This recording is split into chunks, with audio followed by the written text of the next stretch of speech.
சாதா 25 வயசு யங்ஸ்டர் வச்சுக்கோங்க. அவர்கிட்ட நாம இந்த புத்தகம் தான் பேச போறோம். அவருக்கு வந்து பென்ஷன் இப்போ தேவையே படாது. அவருக்கு தேவையில்ல 60 மேல பென்ஷன். ஸோ நம்ம இப்போ ஸ்டார்டிங்ல அவங்க என்னென்ன சொல்லிக்கலாம்னா, சார் நீங்க இப்போ வந்து இந்த பிளான் நீங்க ஸ்டார்ட் பண்ணீங்கன்னா இப்போ அவருக்கு வந்து ஒரு எக்ஸாம்பிள் 2 வருஷம் 3 வருஷம் கழிச்சு ஒரு கல்யாணம் ஆகுது. ஒரு குழந்தை இப்போ வந்து இன்கம் வாங்குவாருங்க. ஒரு 10 வருஷம் கழிச்சு ஒரு இன்கம் வாங்குவாரு. அப்போ அந்த அவரோட குழந்தைக்கு ஒரு 5 வயசு 6 வயசு தான் இருக்குன்னு வச்சுக்கலாம்.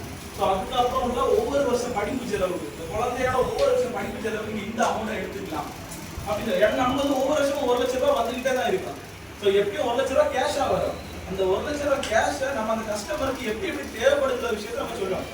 ஓகேவா?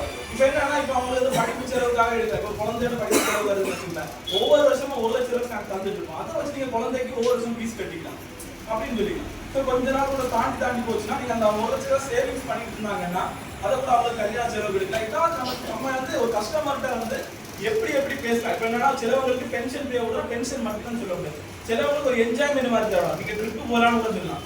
ஏன்னா நம்ம தான் ஒவ்வொரு வருஷமும் 1 லட்ச ரூபா கொடுத்துட்டு இருக்கோம். இந்த 1 லட்ச ரூபா வர நீங்க வந்து ஒவ்வொரு வருஷமும் ஃபேமிலி ட்ரிப் போய்க்கலாம். புரியுதா? நம்ம இந்த மாதிரி ஏதாச்சும் ஒவ்வொரு டிஃப்ரெண்ட் நம்ம கஸ்டமருக்கு என்ன பிடிக்குமோ அதுதான் நம்ம சொல்லி அப்படி சொன்னாலும் நம்ம இந்த ப்ராடக்ட் சேல் பண்ண முடியும். யாராச்சும் கேட்டீங்கன்னா நான் எனக்கு கொஞ்சம் பாயிண்ட் கிடைச்சேன். சார் திடீர்னு சொன்னாரு. ஸோ எனக்கு தெரிஞ்சதை நான் சொல்லியிருக்கேன்.